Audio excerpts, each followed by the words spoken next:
Hey everybody, hope that you are having a good Wednesday afternoon or Wednesday evening or Thursday morning, wherever you are in the world. And if you're in Texas, I want to send you a special thank you for everything that you all have been doing. A lot of energy in Texas right now, a lot of excitement, a lot of people organizing around the most important election of our lifetime. And so it's been a real honor to be working with you all on this. And we are now under 2 months until the first day of early voting, October 13th. And we're in the home stretch. Everything that we do right now counts for so much more because people are paying attention to this election. They're beginning to make a plan to vote. And you all are out there talking to your friends and family members and neighbors and classmates and colleagues and even complete strangers that you meet online, since we can't really go out and meet people in person, and bringing them into this election. Cynthia just posted a link, and on my screen it's right there, that would allow you to join me tonight at 5:30 Mountain Time. That's where we live here in El Paso. 6:30 Central Time if you are in the rest of Texas and other parts of the country, and 7:30 Eastern Time and 4:30 Pacific Time. And I don't know what time it will be in Australia and India and other places that people call in from. But we're going to be calling the voters of Texas who will be deciding the outcome of the most important election in, no offense to everybody else, the most important state in the union. Why is Texas the most important state? It's not the usual bragging about Texas for any other reason than we have 38 electoral college votes, and therefore we represent the biggest swing state in the union. And it is a state that's up for grabs right now. It was last won by a Democrat for president in 1976 when I was 4 years old. And Cynthia was, 6 or 7 or 8. And has not been won by a Democrat since 1976. But for the first time in those 44 years, we really have a chance to win it. And it will be in large part because we have a great nominee for vice president, Joe Biden, Kamala Harris. I'm excited about both of them. And it'll have even more to do with the fact that you have so many extraordinary candidates running further down the ballot in Texas, running for judge, running for county commissioner, especially running for these state house seats where we have a chance to win the state house in Texas for the first time in 20 years. We're only 9 seats down. You'll have to pick up 9 seats. And thanks to so many of you on this live stream who helped us out in 2018, thanks to all of your work, though we did not defeat Ted Cruz, we picked up 12 state house seats. And those 9 seats that we have to pick up, we actually won more votes in those districts than did Ted Cruz. So you could argue that not only must we do this, we have already done it once before. And now we just need to make sure that we see it through for those state house candidates, all of whom, by the way, are remarkable. And I've had a chance to meet all of them in person or by phone, or as you all are probably doing in your lives right now, through Zoom calls. And it is an historic field of Democratic state house challengers, defined in large part by the fact that most of them are women, women of color, and black women in particular, many of them running for the first time, not career politicians, not connected to the old boys network, not going to be the beneficiaries of the existing structure of power or the status quo in Texas. And yet they are kicking the ass nonetheless, or maybe because of all those things, and running really exciting campaigns that are bringing in net new voters into the system and into the process. In other words, they're expanding the electorate. So my argument to you is helping these challengers, again, most of them women, win these races against Republicans and form a majority in the state house for the first time in 20 years. Not only is that good for us in Texas, but the energy and the voters that they'll bring into this election will be good for Joe Biden at the top of the ticket. It'll be reverse coattails. Instead of the presidential nominee pushing voters and interest and energy and resources down, it's going to be all of us in Texas pushing it up. But it's not going to be easy. And we're working against more than a century of voter intimidation and voter suppression in Texas. The latest iteration is 750 polling places that have been closed in the last 8 years. The majority of them in the communities that have the fastest growing Black and Latino populations. You have the most onerous voter ID laws in the United States of America. You have racial gerrymandering that has been perfected into a science by the Republican majority state legislature. And then you have this, in the midst of the deadliest pandemic since 1918, our state government, all white men elected to the statewide leadership positions, all members of the Republican Party, have refused to allow us to vote at a safe distance, in other words, by mail. And unless you're 65 years or older, unless you have a physical condition that would prevent you from voting in person, you are forced to go to the polling place. Remember, 750 of them have been closed. So fewer polling places, meaning longer lines. My advice to you, if you're a Texas voter, make a plan to vote early. Early voting begins October 13th. If there are any lines at all, they will be shorter. If you have freedom in your schedule, you can plan a time when there aren't going to be a lot of people there. But then let's acknowledge this. There are a lot of people in Texas who are working not one job, not two jobs, but three jobs, who are also taking care of their kids, who may not own a vehicle and be dependent on the public transit system. And they may have a very short window to vote, if they have a window to vote at all.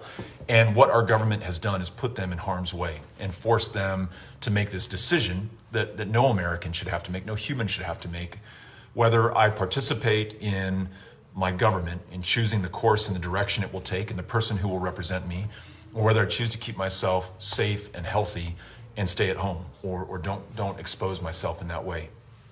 So what we're doing tonight, if you click on this link below and sign up, is we are literally calling all likely Democratic voters who are registered to vote in the state of Texas. We have made just under 3 million phone calls so far, and these aren't robocalls, they're not pre-recorded messages, it's not automated, it is human being talking to human being, American talking to American. All of you, if you join us, talking to people here in Texas and confirming that we have the right person at the right phone number and that they are committed to voting for Democrats up and down the ballot. And then the next step is we turn them out. We make sure that they get out there and vote and have a plan to vote. If you are frustrated, if you're angry, if you're pissed off, if you are on the precipice of despair, given what's going on in this country, the president trying to slow down the U.S. Postal Service to try to steal this election, the president telling Fox News he might not accept the results of the election, whatever the hell that means in a democracy where it's not up to him to decide whether those results are accepted, it's up to all of us. If the racism, the kids in cages, the fealty to the NRA and the worst impulses and instincts in this country, if that's got you hot and angry, and you want to do something about it, join us at this phone bank tonight. Again, the link is pinned there. If you are pumped and excited because you just watched Jill Biden's speech last night, talking about her husband, the Joe that she knows. If you saw Michelle Obama earlier in the week and were just blown away and you've got that energy and you want to do something with it. If you are happily retweeting, giving $5 to all these great candidates all over the country, but you want to do something more, you really want to, invest some sweat equity into this election, then join this phone bank. We'll only be on the phones for a little more than an hour. We'll do a brief introduction, a quick training, and then we'll dial and we'll connect with these voters and find out how they're going to vote and record the results of those conversations so that we can follow up with them. Or in the case of those who aren't going to vote for our candidates, we won't follow up with them. If you want to do that, it's not easy. And I can't tell you it's actually a lot of fun. I mean, some people think that phone banking is fun. I don't. I do it because I know that we've got to do it. But it always feels fulfilling. I always feel that I have purpose when I do that. I'm always gratified by what we've been able to achieve.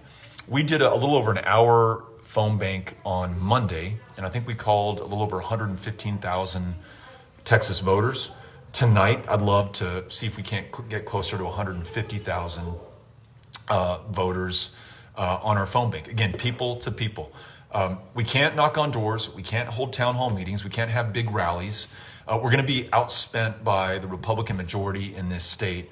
What's our recourse? It's volunteers like you making a decision that you're going to invest an hour and a half of your time this evening to join this phone bank and to call people here in Texas who are going to decide the outcome of the most important election in the biggest swing state in America. And this is the link right here. At least that's where it is on my screen.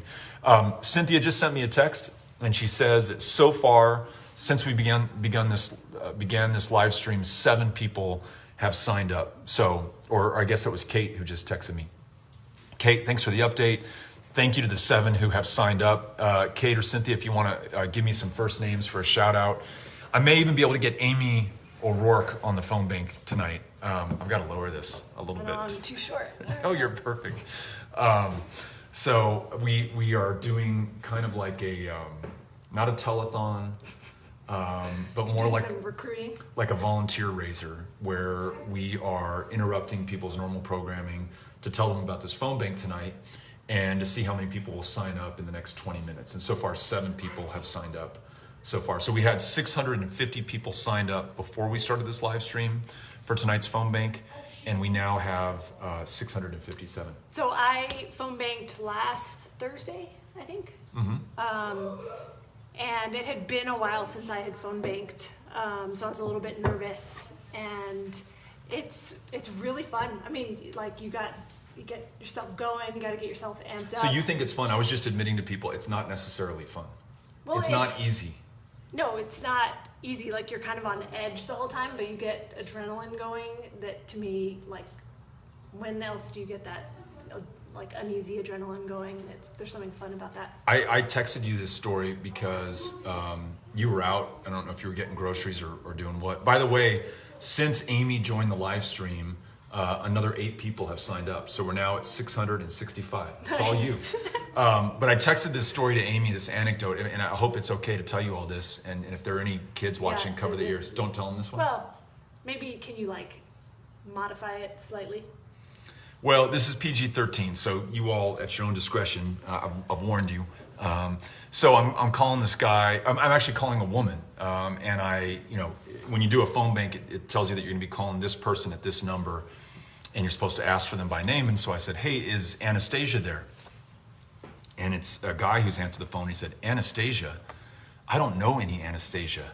In fact, I've never met an Anastasia, and I sleep around a lot." You did not modify it. I did not modify it, but that's what he said. And he said, "My name's Dan." And I said, "Great, Dan, nice to meet you." And we both laughed, and then he hung up the phone.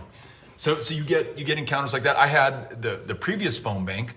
I called someone who didn't believe that I was Beto O'Rourke, and I said, "I don't know how to prove this to you." And she said, "I know how you can prove it." And she puts her mom on, and her mother says, "What is your paternal grandmother's maiden name?" And it took me a second because I never met my dad's mom. She died before I was born. And I said, well, her previously married name before she was an O'Rourke was Braidfoot, because she'd been married once before. And then prior to that, her maiden name was Jasper. And this woman's maiden name was Jasper. And it turns out we're like second cousins, thrice removed, or I don't know exactly what the story is. By the end of the night, she and Beto were like sharing family photos with each other. Yeah. There's a picture of your dad and Charlotte and Aaron at this woman's house. Yeah, at the Jasper family reunion in North Texas, just outside of Dallas in 1992. So anyhow, you might meet long lost family members if you join this phone bank. The link is right here. Can you see that? Looks like you're picking my nose. No, I'm just touching the link right there. And you can sign up. And believe me, it is, again, it's not easy.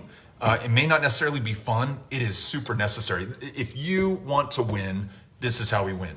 If you don't want to, on the night of November 3rd, as the returns are coming in, say to yourself, holy shit, what more could I have done? Should I have joined that phone bank when Beto and Amy were telling us about Anastasia and the Jasper family reunion?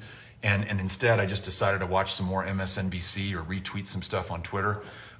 Sign up and do this. You will feel fulfilled afterwards. This is the antidote to despair and the key to victory if we really want to win a majority in the state house in Texas, dismantle the infrastructure of voter suppression and voter intimidation, the racially gerrymandered districts that we can break down and draw people back in.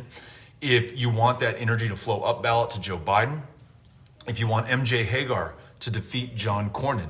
John Cornyn, the toady for Donald Trump in the United States Senate, the enabler and translator for Donald Trump to Texas.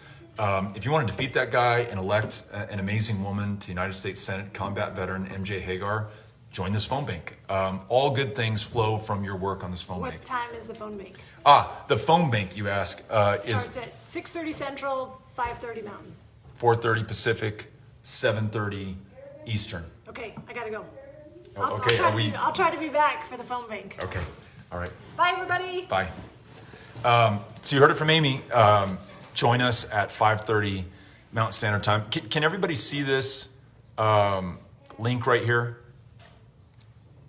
Okay, we're at 668. That's pretty good. We started with 650 people, 15 minutes ago, 10 minutes ago, and now we're up to 670. So thank you. Kate, do you want to give us some first names just so I can say thank you to people who signed up? And by the way, I will be phone banking with you. And just so you know how this works, we will all Zoom in to a common Zoom call, and we'll be able to see each other. I will introduce the evening's phone bank. Kate will give us a very quick tutorial, and then we'll leave the Zoom on and mute the Zoom so that we can all see each other phone banking. It's a way that you can be together while not really being together. You can see one another while you cannot hear one another. And there's some mutual accountability involved. And it's just cool to see people that you've never met before who are all in common cause trying to do something really important for the country. So we're up to 672 so far. This is great. I love it. And I'll take some questions too. If anyone has a question or a comment or a birthday wish they'd like me to read off, Cynthia, I'll just ask you to relay those to me because the stuff's flipping through too quickly. Kate wants us to give a shout out to Daniel, who is one of those 672 people who are signed up to phone bank to talk to Texas voters tonight. Just noticed there's a balloon bouncing around in the other room right now. Our kids are done with their third day of school of the 2020-2021 school year. Our thanks to all of the amazing teachers out there. We are in the El Paso Independent School District Public Schools. We're in the 4th, the 7th, and the 8th grade. And we did, Amy and I did the before the first day of school orientation with Henry's teachers, his 4th grade Spanish language and English language teachers. Man, they're such pros, and they are doing such a great job. And I kind of watch over Henry's shoulder when he's doing Zoom, and just amazing. And so cannot thank them enough. And for all the parents out there who are, as we are, kind of overseeing, have the luxury of and privilege of overseeing your child's education and helping with it while they distance learn. And I recognize a lot of parents don't have the luxury or privilege to do that. They are on the front line working right now. But for everyone in this situation, wish you the best of luck in making the most of the school year. And then for everyone who cannot be with their kids, I just want to thank you for what you're doing right now. And for many of you, you don't really have a choice economically but to do that, especially in a state where the minimum wage is $7.25 an hour. So I want you to know that I'm thinking about you as well. And especially thanks to all of our teachers. Cynthia is saying that we've got, I've got to jump off pretty soon. We've got a fundraiser that we're about to do for one of these amazing state house candidates here in Texas. Her name is Janet Dudding, and she's seeking to represent the area that's home to Texas A&M. So if you're in Texas, even if you're out of Texas, you might think of that as a very red, very conservative part of the state. But guess what? When we were running for Senate, some of the biggest crowds we got, the largest town halls where we got to answer questions, were in and around Texas A&M, College Station, and Bryant, Texas. And so I would not be surprised at all if Janet is able to win this race. We only lost that district by a little over 1,000 votes, just 1,000 votes. And more than 5,000 people have since registered to vote in that district since that last election. The Aggies, the Aggie Democrats, are doing an extraordinary job of registering new student voters in that district. So if you want to jump on that fundraiser with me, you can find the link on Twitter, and we'd love to have you. Okay, last count from Kate, 681 people have RSVP'd to join us on this important phone bank tonight. Link is right here if you have not yet signed up and you want to be one of the last to sign up for this evening. But don't worry, we will have another phone bank on Monday, and we would love for you to join that as well. And I will come back on the live stream prior to Monday's phone bank to share the link with everybody, invite you on. And then next time I'll do a little bit less monologuing and more dialoguing by taking your questions and your comments. Thanks to everybody who signed up, and much love to everyone out there. Hope that you're staying safe and healthy and that you and your family are well. We'll see you very soon. Bye-bye.